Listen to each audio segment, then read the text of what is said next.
देखते हैं हम on the basis of execution, execute करने के बेसिस पे, परफॉर्मेंस के बेसिस पे क्या होता है. First is executed contract. If the consideration for a promise, what is, if the consideration for the promise in a contract, that is any act or forbearance, is given or executed, such type of contract is called contract with executed consideration. Means क्या हो गया है कि यहाँ पे जो भी contract के लिए प्रॉमिस है या जो भी कंसिडरेशन, जो भी एग्रीमेंट के लिए जो बातें डिसाइड की गई हैं, वो क्या हो गई, कंप्लीट हो गई, वो लोग कर देते हैं, परफॉर्मेंस डन हो जाती है.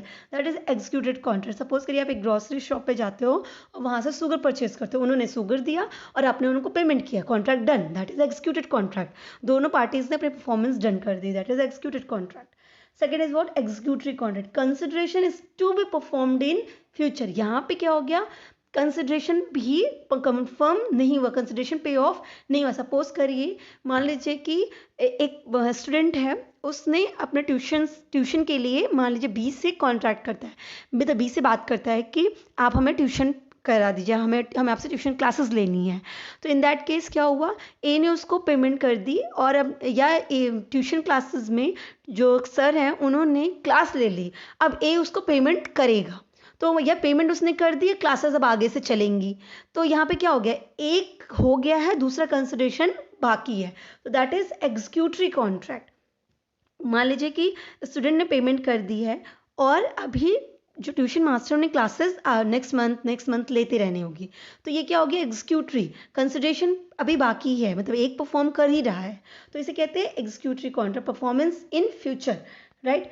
On the basis of obligation, obligation के बेसिस पे एक होता है यूनिलैटरल, दूसरा बायलैटरल होता है. यूनिलैटरल कॉन्ट्रैक्ट क्या होता है, one sided contract in which only one party has to perform his promise or obligation to do or forbear. यहाँ पे एक साइडेड की परफॉर्मेंस होती है. सपोज कर लीजिए, फॉर एग्जांपल लेते हैं कि एक मिसिंग बॉय की कंप्लेंट की, ए ने कहा कि जो कोई भी इस मिसिंग बॉय को ढूंढ के लाएगा उसे मैं 50,000 पे करूँगा.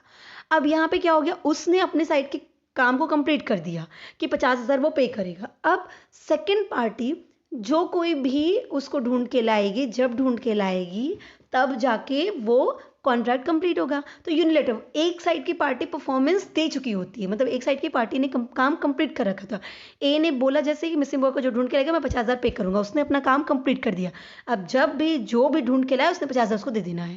That is unilateral contract, one sided contract.